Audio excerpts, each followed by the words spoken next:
Social media देखो, सब लोग buy the dip strategy implement करने को बोलते हैं, लेकिन डिप आता है तो सब भाग जाते हैं। एग्जैक्टली जैसे तूने भी तो लास्ट मंथ ही तो एसआईपी बंद की ना। हाँ यार, स्टॉक मार्केट नीचे जा रहा था, लगा कहीं ज्यादा लॉस ना हो जाए। दिस इज अ मिथ यार, तू ये सुन पहले। बार बार ऐसे मौके आते हैं मार्केट में, इसीलिए तो एसआईपी करते हैं। yeah. तो एग्जैक्टली जब ऐसा मौका आया तब रोक देंगे तो मतलब क्या करना है? मतलब नीचे के लेवल पे रोक देंगे तो क्या चाहते क्या है कि भाई ऊपर के लेवल में लेंगे सिर्फ?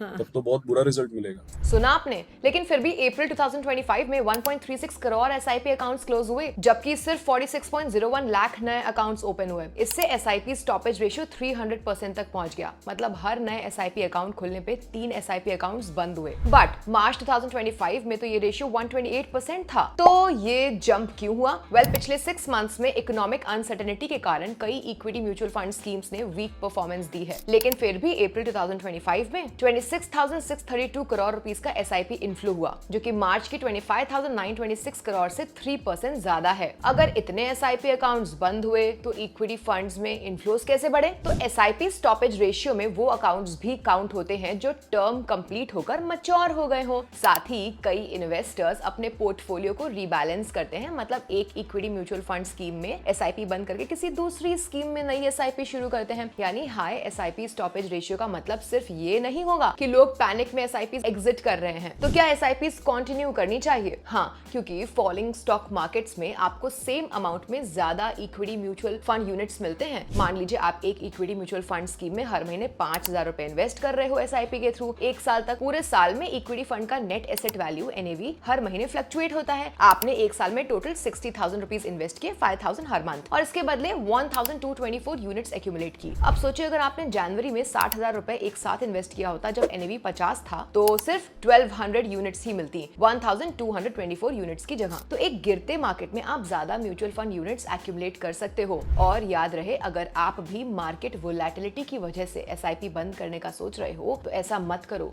और लॉन्ग टर्म वेल्थ बिल्ड करने के लिए अपनी एसआईपी को कंटिन्यूड रखो।